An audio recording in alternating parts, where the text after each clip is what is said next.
Hi viewers, বিনাজ kitchen ক্রিয়েশনসে আপনাদের স্বাগতম। আজ রান্না করব জিরা বাটা আর শোলা কচু দিয়ে কচু ইলিশের পাতলা ঝোল।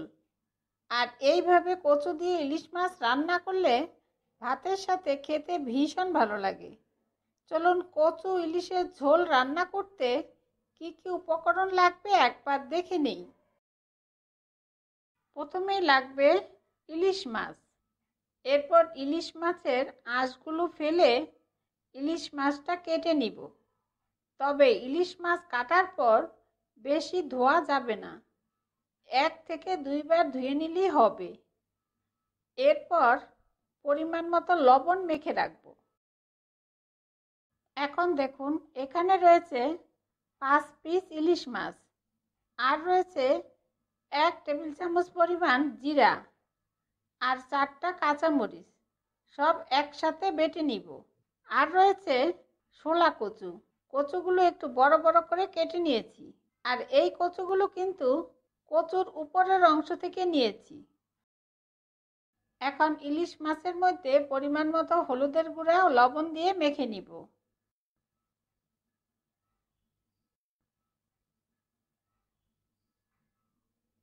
আর কচুগুলোর মধ্যে আধা চা চামচ পরিমাণ লবণ দিয়ে ভালোভাবে মেখে 10 মিনিটের জন্য রেখে দিব। তাহলে আর কচুগুলো গলা চুলকাবে না। এরপর ভালোভাবে ধুয়ে নিব। আর কচু দিয়ে মাছ রান্না করলে সাধারণত কচুর উপরের অংশ থেকে কেটে রান্না করবেন।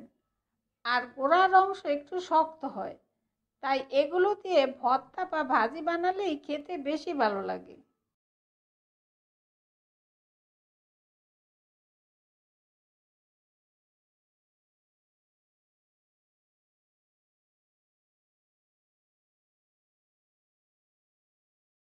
এখন মাছ রান্না করার জন্য কড়াইতে 3 টেবিল চামচ পরিমাণ তেল দিয়ে নিয়েছি। আর তেল ভালোভাবে গরম হয়ে গিয়েছে। এরপর ফোড়নের জন্য দিব আধা চা চামচ পরিমাণ কালো জিরা দিয়ে 1 মিনিট অপেক্ষা করব ফোড়ন হওয়া পর্যন্ত। এরপর কচুগুলো দিয়ে দিব। আর কচুগুলো একটু হালকা গোল্ডেন ভাজা হওয়া পর্যন্ত অপেক্ষা করব।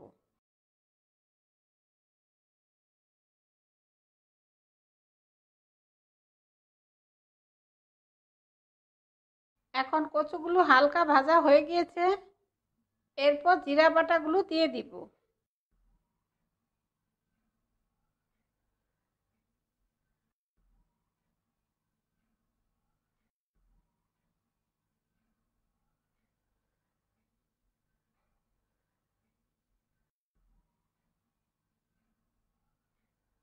আর দিব আধা চা চামচ পরিমাণ হলুদের গুঁড়া, অল্প মরিচের গুঁড়া, স্বাদ মতো লবণ আর অল্প পানি দিয়ে মশলাগুলো ভালোভাবে কষাবো, মশলার কাঁচা গন্ধ যাওয়া পর্যন্ত।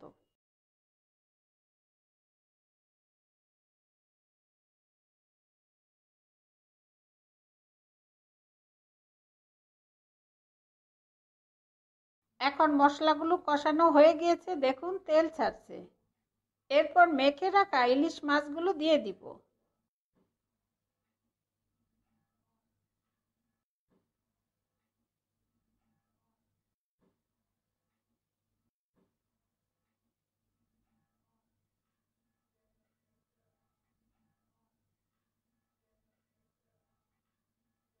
আর ঝোলের জন্য 2 কাপ পরিমাণ পানি দিয়ে ভালোভাবে নেড়ে দিব।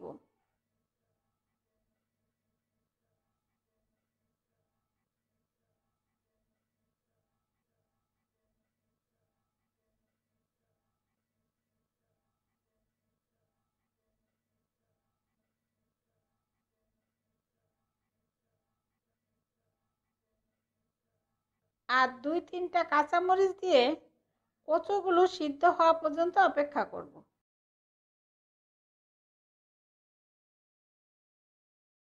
এখন কচুগুলো সিদ্ধ হয়ে গিয়েছে। আর দেখুন ঝোল একটু পাতলা, তাই ঝোল ঘন করার জন্য একটু পিটালি দিব।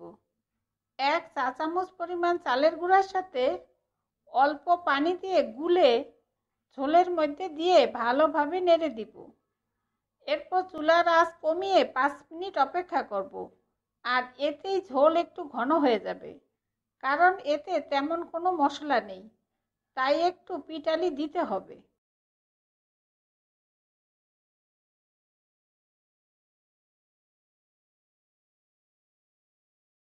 এখন 5 মিনিট অপেক্ষা করার পর দেখুন ঝোল ঘন হয়ে গিয়েছে।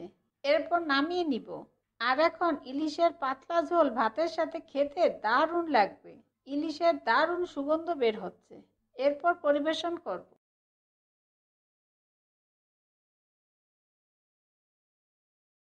এইভাবে শোলা কচু দিয়ে ইলিশের পাতলা ঝোল রান্না করে অবশ্যই খেয়ে দেখবেন। আপনাদের সুবিধার্থে সব উপকরণ ও তার পরিমাণ আমি ডিসক্রিপশনে দিয়ে দিব।